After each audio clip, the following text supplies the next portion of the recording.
Hello tout le monde, j'espère que vous allez bien. Bienvenue dans le podcast Vivre de sa passion.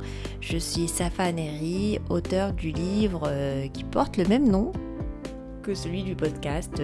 C'est Vivre de sa passion, comment transformer ses talents en revenus réguliers, que vous pouvez retrouver sur Amazon.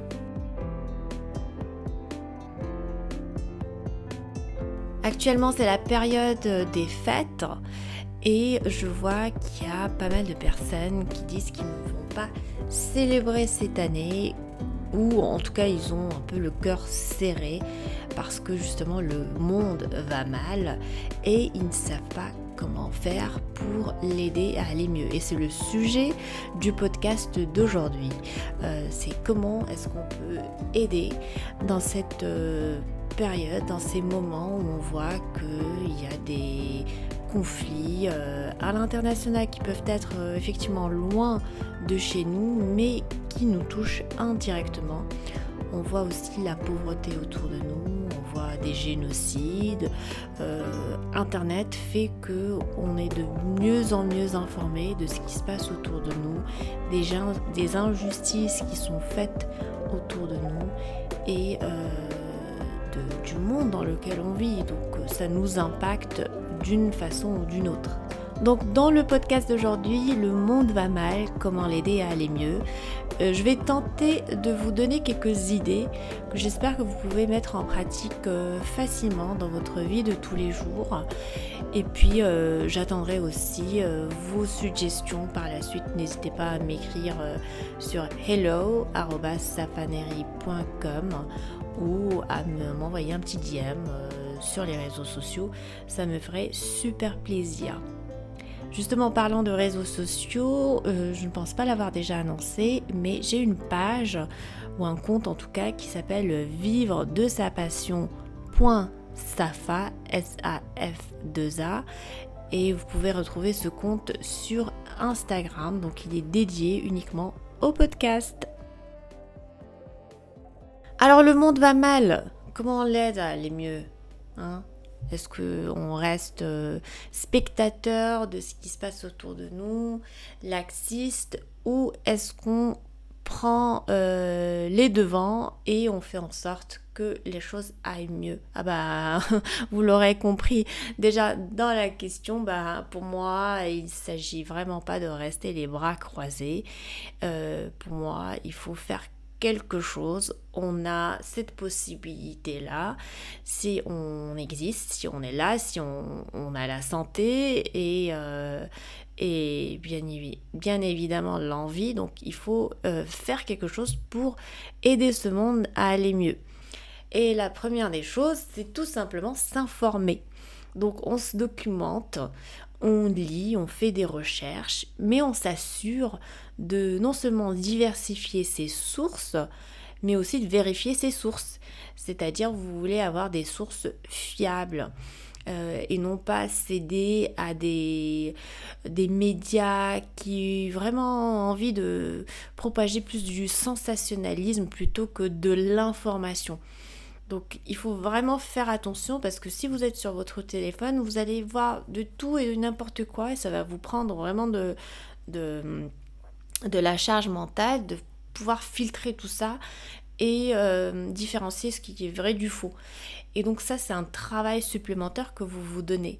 Moi, mon astuce, c'est vraiment de choisir quelques sources d'informations que je pense être vraiment fiables et puis ne regarder que ces sources-là, ne me documenter qu'à partir de ces sources-là, tout en s'assurant qu'elles sont diversifiées, c'est-à-dire qu'elles peuvent apporter des points de vue différents. Et seul à moi de vraiment de faire mon propre jugement à partir de ces sources qui sont diversifiées. Donc ça, c'est très important parce que comme je dis dans les podcasts précédents, vous avez les réseaux sociaux qui sont bombardés de vidéos, de liens vers d'autres journaux ou d'autres supports médiatiques, mais on ne sait plus ce qui est vrai, ce qui est faux. Il y a tellement de trucage, même dans les vidéos, que c'est compliqué. C'est compliqué pour nous, pour une personne lambda de faire ce travail-là, qui est un travail de journaliste. Donc pour moi, il est essentiel que vous choisissiez, qu'on choisisse, on sélectionne des personnalités qui sont sérieuses, qui font le taf et qui vont pas aller dire n'importe quoi. Donc ça, c'est la première des choses, c'est s'informer et de bien s'assurer que ces sources d'informations sont fiables. La deuxième chose, à partir du moment que vous êtes informé, c'est à votre tour d'informer les autres. C'est un peu vulgariser l'information que vous allez digérer. Donc vous pouvez encourager l'éducation, la sensibilisation, la compréhension des enjeux, qu'ils soient locaux, nationaux, mondiaux, pour que vous puissiez inspirer des actions collectives. Et ça, c'est ce qui est important, c'est l'action collective et non pas... ça commence déjà par l'action individuelle, hein, on est d'accord. Mais si vous pouvez inspirer des actions collectives, ça c'est encore mieux. Alors sur ce point-là, sur le point de l'information, c'est encore plus important lorsque vous êtes parent. Parce que vous avez un rôle primordial dans l'éducation de vos enfants. Je parle même pas des enseignants, tout ça, non, ça se conçoit. Mais les parents, c'est primordial dans l'éducation des enfants. Pourquoi ? Parce que nous, parents, on a tendance souvent à un peu formater nos enfants. On leur fait prémâcher des idées toutes faites, donc des idées préconçues, des dogmes. Et je pense que vraiment ça, c'est un danger parce que d'une façon ou d'une autre, on pense bien faire, mais au fait, ça aide à corrompre leur libre pensée. Et ça aussi, il faut faire gaffe, hein, lorsqu'on est parent, de ne pas faire mâcher n'importe quoi à ses enfants. De les laisser vraiment se forger leur propre opinion à partir des données auxquelles ils sont exposés.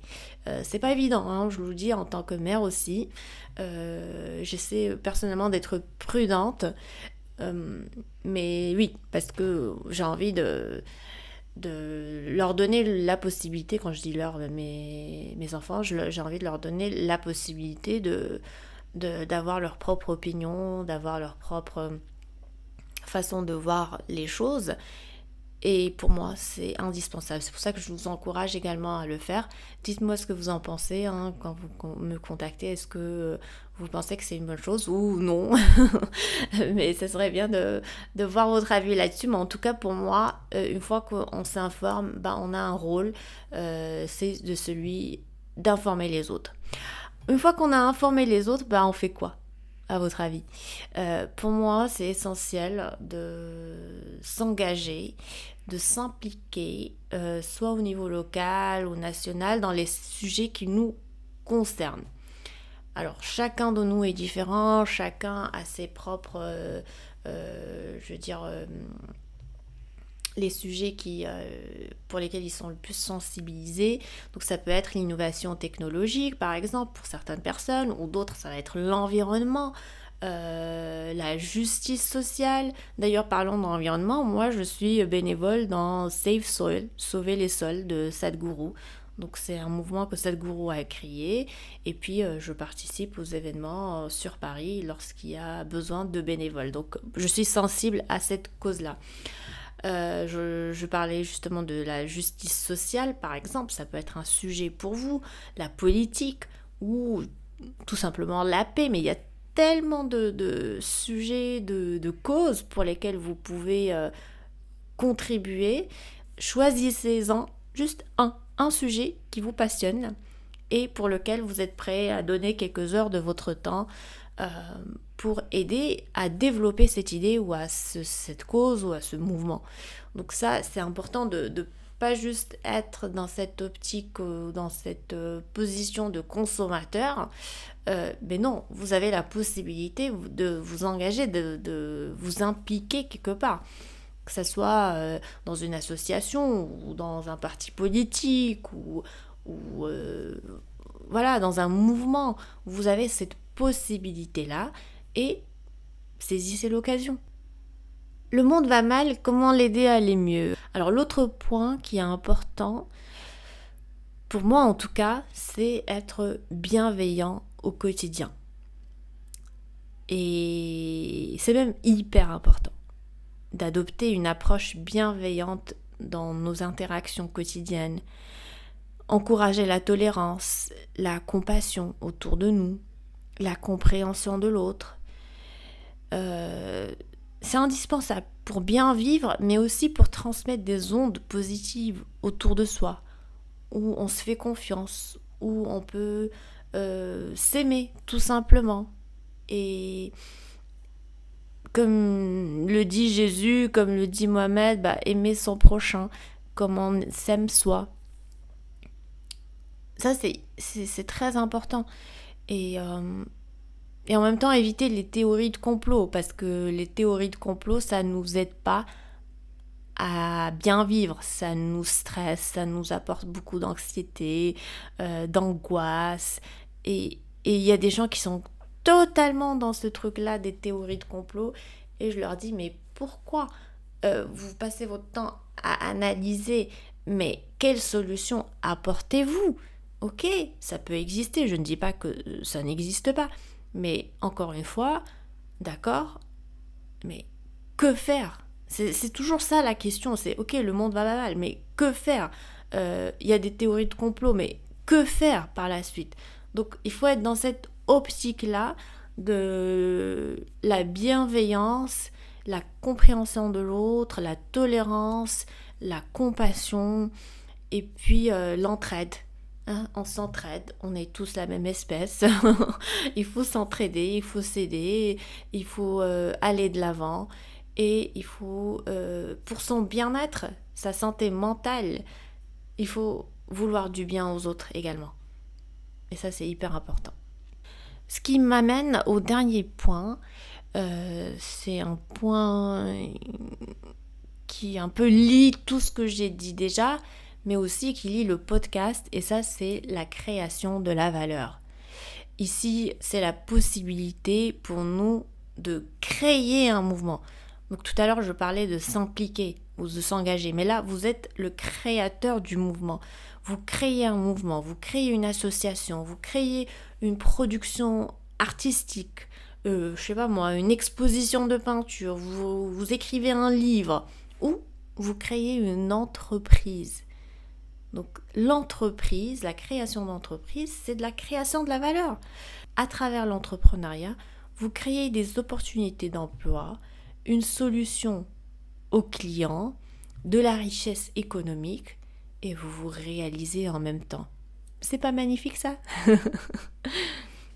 Donc se focaliser sur la création de la valeur, sur des instruments ou plutôt des armes de masse construction au lieu de masse destruction. Donc créer plutôt que détruire, valoriser plutôt que rabaisser. Il faut être dans vraiment cette mentalité-là de création, de contribution et de partage. Et heureusement que l'entrepreneuriat est un outil qui nous permet tous de faire cela. On n'a pas besoin d'être un grand chef politique pour pouvoir créer une entreprise. On n'a pas besoin d'être connu pour créer une entreprise. On n'a pas besoin d'avoir un doctorat pour créer une entreprise. Donc c'est une façon pour nous de participer à la société de manière positive et qui est accessible, qui reste accessible. L'entrepreneuriat, ce n'est pas un mouvement nouveau. On a toujours entrepris, ça fait des siècles. Le cordonnier est un entrepreneur, le boulanger est un entrepreneur. Donc ce ne sont pas de nouveaux métiers. Le métier de l'entrepreneur existe depuis des siècles. Mais quand on entreprend, on crée de la valeur. Donc on aide à construire au lieu de détruire. Et ça, c'est magique. Je vous encourage à y réfléchir. C'est la fin de l'année, je sais, c'est les vacances, on se repose. Mais en même temps, on se pose pour réfléchir à ses priorités. Pour l'année prochaine, en 2024, est-ce que vous serez aussi, vous allez faire partie de ceux qui veulent créer de la valeur? En tout cas, je l'espère. Si vous ne créez pas, vous pouvez toujours vous engager, vous impliquer dans les sujets qui vont aussi contribuer à la création de la valeur. Donc ça, c'est un sujet qui me touche. J'aimerais vraiment que le message passe à un maximum de personnes. et qu'on puisse ensemble s'aider, s'entraider, construire ensemble un monde meilleur pour demain, pour nos enfants, pour nos petits-enfants, parce que ce qu'on fait aujourd'hui va impacter le monde dans les décennies à venir. Autant faire des choses qui sont belles et qui vont marquer notre existence de manière positive. Voilà mes chers amis, j'espère que ce petit podcast vous aura plu. Je vous invite encore une fois à me contacter via les réseaux sociaux, à suivre ma page Vivre de sa passion.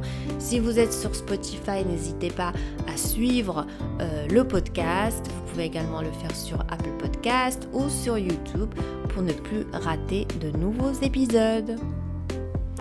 Vous pouvez également retrouver mon livre Vivre de sa passion, comment transformer ses talents en revenus réguliers, disponible sur Amazon. J'ai récemment aussi reçu de nouveaux avis de lecteurs, ça fait hyper plaisir, donc je suis très contente que so far, jusqu'à là, ça a été plutôt une bonne lecture pour les gens qui l'ont commandé.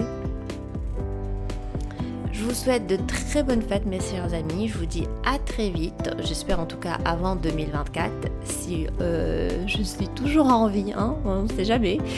Donc je vous dis à très bientôt, prenez soin de vous, ciao ciao.